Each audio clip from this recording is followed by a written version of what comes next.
Carbon programming language, Google's proxy for C++. Some of the most popular programming languages among programmers are disappearing over time. After Apple replaced Objective-C with Swift, Microsoft replaced Java with TypeScript, and Google replaced Java with Kotlin.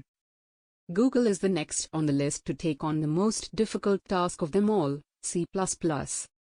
The tech giant recently announced Carbon, a brand new experimental language that aims to coexist with current C++ code bases while emulating C++ with LLVM in terms of performance. Let's understand what Carbon is and how it is different from C++.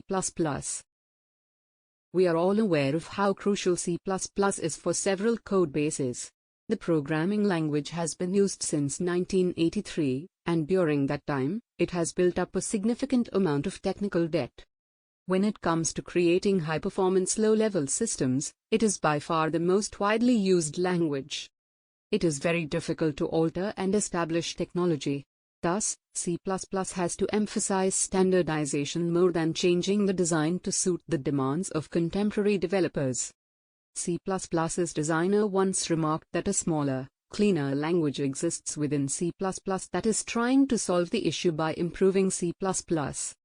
It is a big task for Google to create a language that will replace C++, but they have done it before with Go and Dart, both of which are well liked in the industry.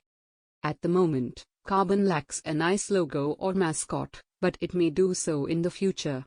Because of its semi-compatibility with C++, Carbon is meant to be quickly adopted by developers and existing C++ code bases.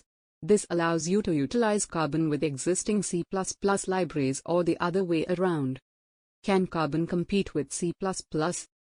Carbon has to develop compilation skills across a wide range of platforms if it is to be successful. It must be portable and simple to import, move, and integrate as far as possible when considering third-party integrations in order to be able to achieve that. In order to provide programmers with more control over how the program behaves, we also require direct access to memory locations. Two areas, branch predictions and cache use, are where small adjustments may have a big impact on Carbon-optimized coding. People who build programs in C++ nowadays may claim that they never need to release any memory manually. It is not intended to use the rubbish pickup as a straw man.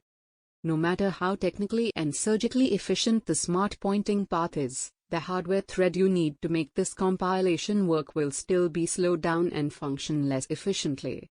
Thanks for watching video. Please subscribe our channel,